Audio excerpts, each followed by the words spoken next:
Hi guys! Kamusta po kayong lahat? So ngayon ay gagawa po tayo ulit ng general love reading. At kung bago pa lang po kayo sa channel ko, don't forget to hit like and subscribe para po updated kayo sa mga videos na i-upload ko. At paalala lang po, hindi po lahat ay makaka-resonate. So take what resonate and leave what doesn't. So mga gusto magpa-private reading, message lang ako sa Facebook, nasa description box below. Ilalagay ko rin po sa sa comments, ipipin ko. Kasi marami nagtatanong. And may nagre-request sa akin single sign reading. Siguro next time, kasi medyo busy pa ako ngayon and madami-daming energy ang kailangan doon. So, ayan. So, tingnan natin kanino kaya energy makukuha natin. Collective love reading.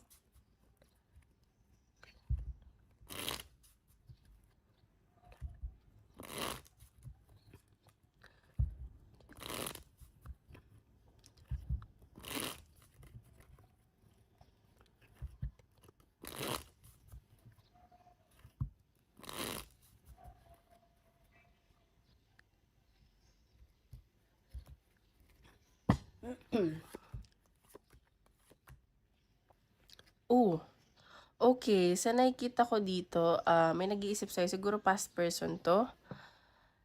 And, tawag dito, parang meron sigurong napagod dito or iniisip yung peace of mind or kung may nagkakagusto na ba, ganyan.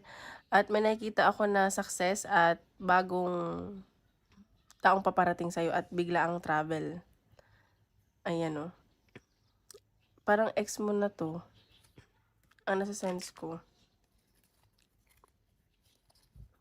Tignan pa natin.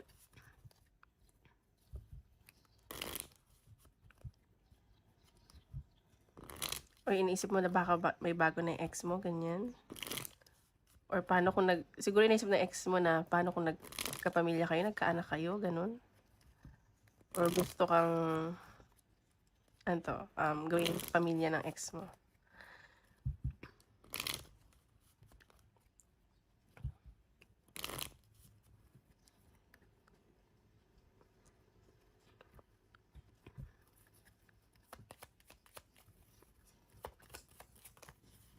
O, dalawa yung lumabas. Oh, ito, ang dami pala. Sige na. Isa lang po. Akala ko dalawa. Ay, ba't ang dami? Wait lang. Oh, ayan. Okay, desire. Oh, sa nakikita ko, gusto nyo talaga isa't isa. At sa nakikita ko, very passionate kayo at attracted kayo sa isa't isa.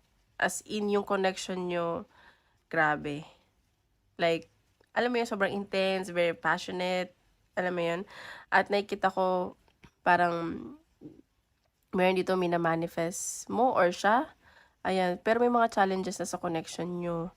At sa nakikita ko, parang gusto mo nang mag-travel or gusto mo nang mapag-isa. Gusto mong mag-heal, ganyan. Ayan no, devoted kayo sa isa't isa. Okay? So, tingnan natin yung energy ng person mo.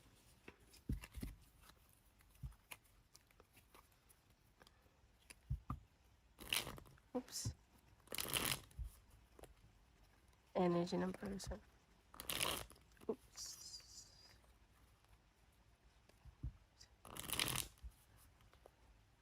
Umuulan na naman. Energy ng person mo.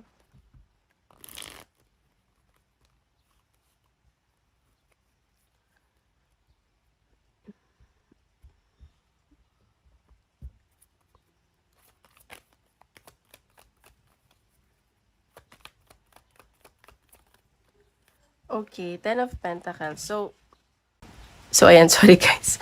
So ayan, Ten of Pentacles. May nakita ako dito sa person mo. Feeling niya, tawag dito kung naging kayo, like, gusto niya magkaroon kayo ng long-term commitment. Pero may nakikita ako na parang may ending na nangyari sa inyo. At sa nakikita ko, nagpo-focus tong person mo sa career at kaperahan niya. Kasi gusto niya magkaroon ng security, ganun, stability. Parang may na-complete na siguro sa connection nyo. Okay, see? So, sabi ko sa'yo, nagpo-focus sa kaperahan niya sa career niya. At sa nakikita ko kung mag-move man tong taong to, kagawa man na actions, medyo mabagal lang. Alam mo yun, kasi parang mas iniisip niya, mas ginagamit niya yung isip niya kaysa puso niya. Ganun. Ayun o pala, tas King of Diamonds pa dun. Na ba natin? Energy ng person mo.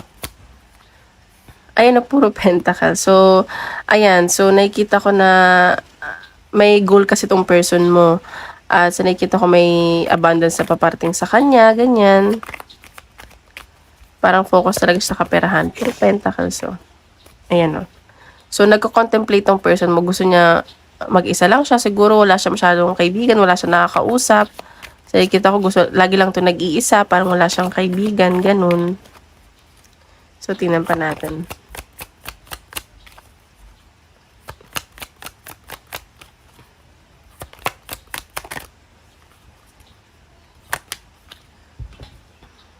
Okay, 7 of Wands. So, nakikita ko nagiging protective na tong person mo sa sarili niya. Siguro maraming tukso na lumalapit sa kanya, pero nilalayuan niya. Like, may pinaprotektahan siya sa sarili niya. Parang hindi na siya basta bibigay ganun.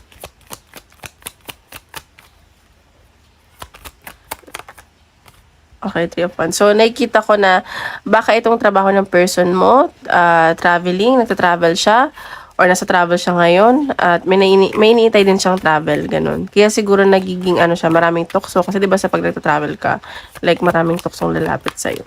Yan natin. 9 of Cups. So, nakikita ko dito, iniisip-isip ka talaga nitong person mo. Like, siguro nagde-daydream siya, like, ang dami niyang what if, like what if nagkatuluyan kami, what if ano, mahal ka nitong taong to, hindi lang niya pinapakita. Sa nakikita ko na ano, sobrang emotion siya sa'yo, na parang sa dami na niya nakilala, sa'yo lang siya nakaramdam ng ganitong pagmamahal.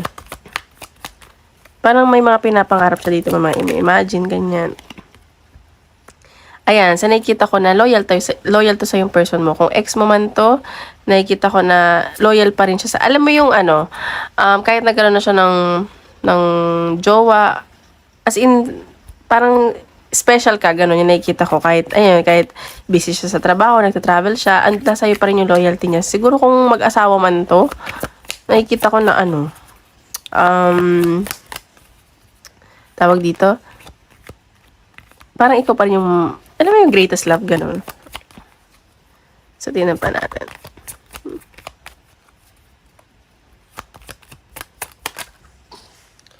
Temperance. So, ayan, itong person mo, nag-heal siya ngayon. Kasi sobrang nasaktan din to. Nasa healing stage siya. Nagiging patient lang to eh. So, may marami lang siyang pinag-iisipan. Ayun. So, parang hinihil niya yung sarili niya. Ayun, 2 of Wands. Iniisip niya na yung worth niya sa sarili niya. Ayan. So, baka ikaw din to. Ayan o. Parehas kayo. Nagpo-focus kayo sa career nyo. At may nakikita akong celebration. So, baka magkita pa kayo. Or, magkausap kayo. Ganyan. So, may mga ibabalanse kayo. At may nakita kasi ako dito may mga panghihinayang, disappointed na nangyari. Ganon. So, tingnan pa natin. Sa energy mo naman.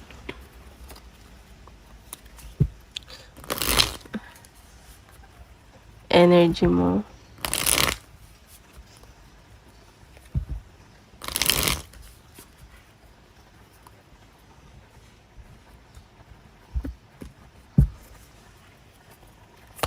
Energy mo. Okay. Sa energy mo kasi, parang binetray ka na itong taong to. Marami siyang tinago sa'yo. May betrayal kasi ako nakikita. At dala-dala mo pa rin hanggang ngayon. And, yung kahit na siguro naisip mo kahit patawarin mo, magsisinungaling pa rin siya, magbe-betray pa rin siya sa'yo, ganun. Tingnan pa natin. Ba't ba ako na doon sa gilid? Ayan, Ace of Pentacles. So, may abundance ako nakikitang paparating sa'yo. So, nakikita ko na, ano to, matagal mo din tong pinangarap, pinagdasal. So, nakikita ko may success din na paparating sa'yo. Ayan, The Hermit. Oh, parehas kayo na energy. Gusto nyo mapag-isa. And ayaw nyo nang kausap. May mga pinag-iisipan kayo dito. Nag-iisipan kayo, ganyan. Basta gusto nyo, ayaw nyo lang, may mga kaibigan kayo, pero ayaw nyo makipag-bonding. Focus kayo sa career. Manatan, energy mo.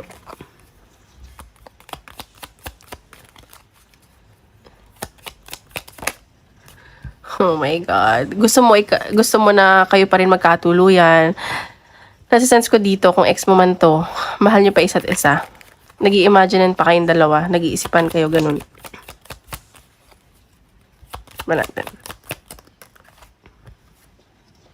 Okay. Pero sa nakikita ko dito, parang ano ka na eh. Nagdadalawang isip ka na. Wala kang ginagawang actions. Kasi hindi mo na alam kung ano gagawin mo. Parang hindi, nahihirapan ka din.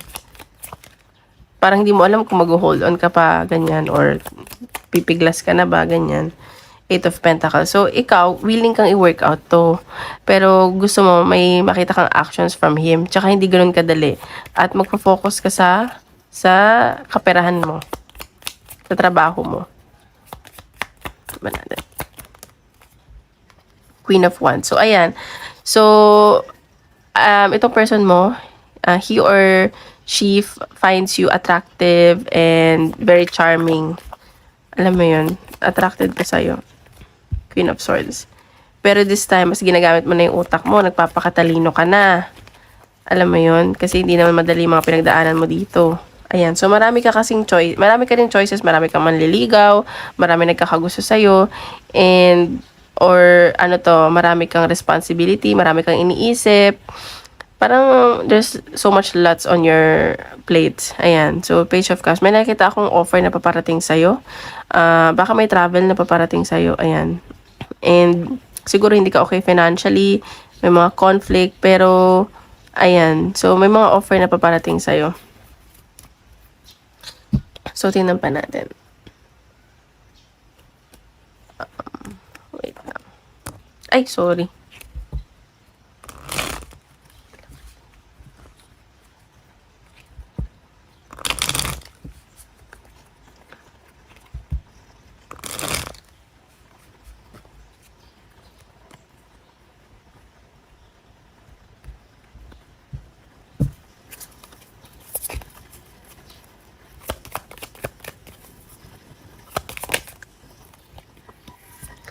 Text message. So, ayan. Sa nasa-sense ko dito,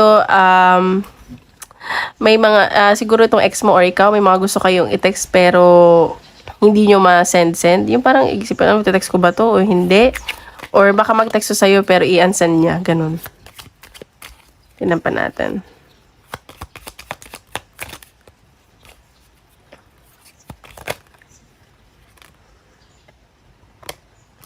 Okay, so nakikita ko dito may mga insecurities and na-involve kayo sa third party. Siguro to ex mo, mababa yung self-esteem niya, may mga insecurities siya, kaya hindi kanya siguro ma-text-text or gusto kanya i-text.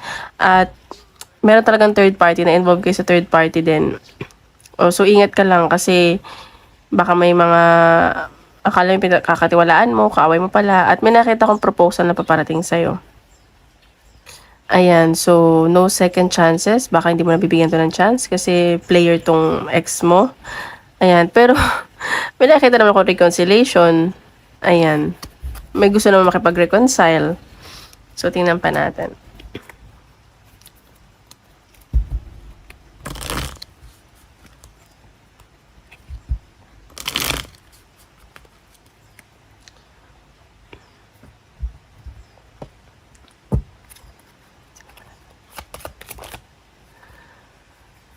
Okay, strategy. Siguro may mga binabago kayo iniisip, may pinagpaplanuhan kayo. May nakita kasi akong mind games, mind reading dito.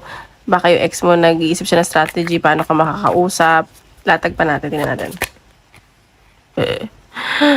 Ayan, so may nakikita ako na introvert. Baka nga nag-iisipan kayo. And siguro nag-i-stalk tong ex mo. At meron talagang third party na involved. Ay no, paulit-ulit. Tapos, parang pinagkatiwalaan nyo to, pero hindi pala, baka kaibigan mo, enemy oh. So, ayun, mag-ingat lang kayo. Or baka ito yung nangyari sa inyo. At nakikita ko na isa sa inyo, nagtataas ng pride. Ego problem. So, ayun. So, tingnan pa natin. Advice ni Universe.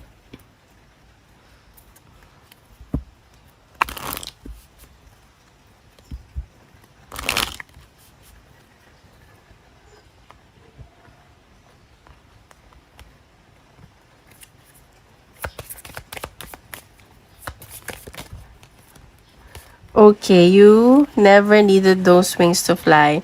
So, ang nasa sense ko dito, siguro hindi mo naman din, parang akala mo siya yung kukumpleto sa'yo, pero hindi mo naman akala na kaya mo palang tumayo sa sarili mong paa. Alam mo yun, kasi nung nag-break siguro kayo, sobrang akala mo hindi ka na makakabangon, lugmok ka na, ganyan. Pero hindi mo akalain makakabangon ka pala at you're in a much better place now. At sa nakikita ko dito, isipin mo daw yung sarili mo. Kung may mga gagawin ka mang bagay, isipin mo para sa sarili mo yun, hindi para sa ibang tao. Like, do it for yourself, okay? So, kailangan mo nang mag-unwind, lumabas-labas, magpa-araw ka, ganyan. Ayan. So, tingnan naman natin sa career. Sa mga hindi pa nag-like dyan, don't forget to hit like and subscribe, okay? At kung gusto niyo pa private reading, message nyo lang ako sa Facebook, nasa description box below or nasa comment box. Tingnan natin sa career, okay? Collective career reading.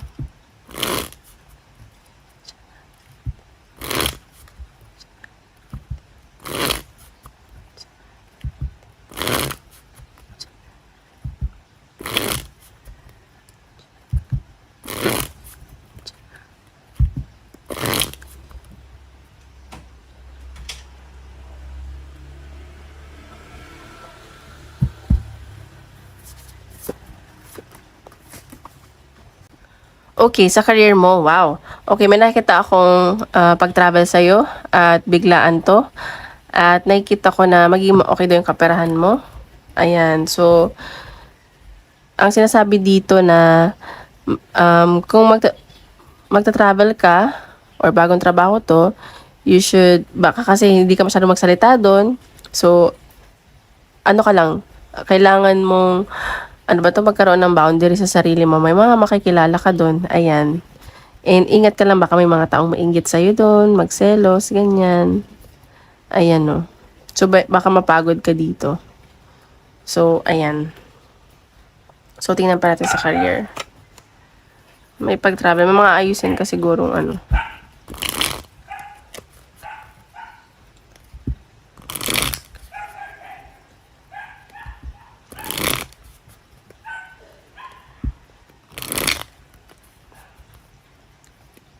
Sa career. Okay, sa career.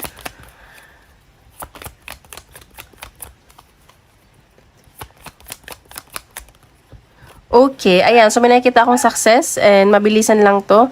Pag-travel, baka mabigla ka lang. So, maghanda ka lang kasi sobrang mabilis lang to.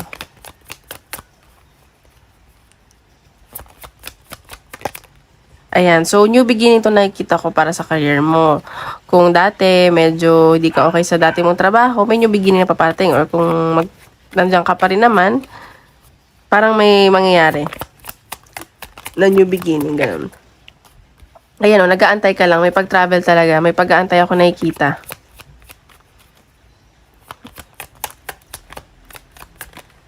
Okay, so ang nasa sense ko dito, kung magta-travel ka man, kailangan daw maging madamot ka na, mag-create ka na ng boundary sa sarili mo, at mag-save ka.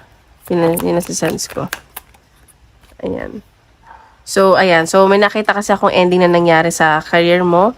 At nakikita ko magiging maayos naman daw lahat. May nilook forward ka dito. Kung may ending na nangyari or betrayal, meron naman daw kapalit ka na maganda.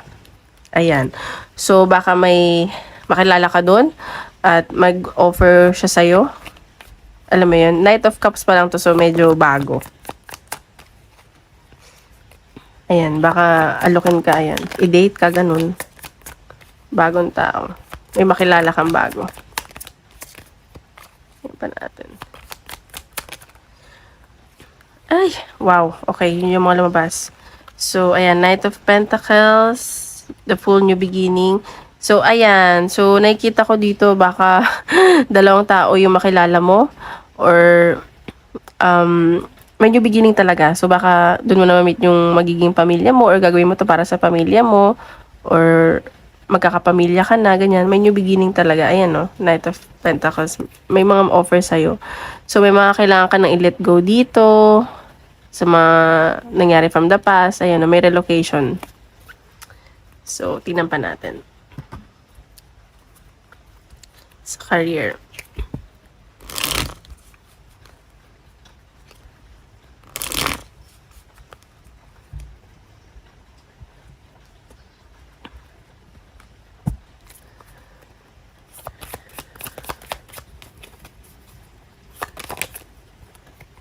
Okay, yan sa career. So, nakikita ko dito magiging creative ka daw. Kailangan mo maging creative at maging initiative sa mga bagay-bagay. Ayun no, may blessing na paparating sa career mo. At fulfillment. Nakikita ko na maliliwanagan ka na kung ano mangyayari sa'yo, ganyan. So, maraming blessing. Bless ka ngayon. Ayan, merit making. So, nakikita ko kasi naging mabait ka, so i-bless ka. At nakikita ko like ka daw nagdadasal, and mababait ka daw sa mga kapwa mo, ganyan. So, ingat ka lang kasi baka nagkakasakit ka na or baka magkasakit ka. At sa nakikita ko, maging marami ka pang matututunan doon.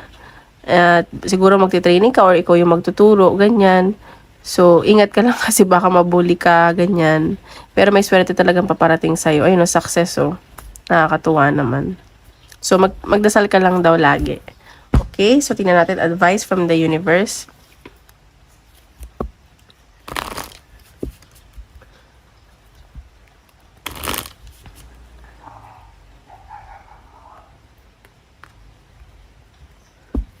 Advice from universe. Oops.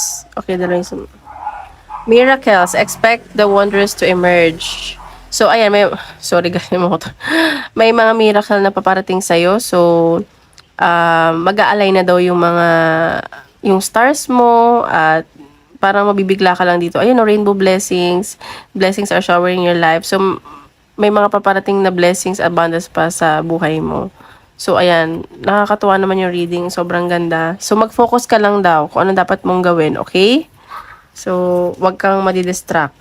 So, ngayon, isip ka ng question at tingnan ko na sasagot ni universe. Okay?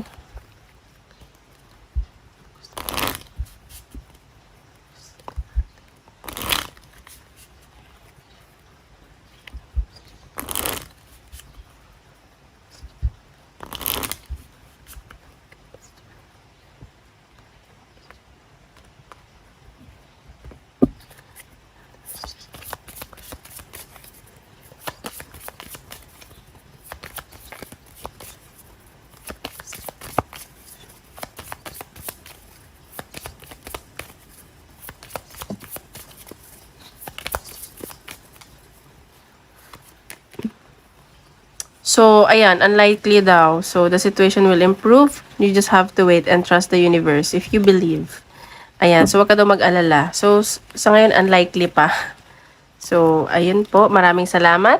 At tomorrow ulit. Bye-bye!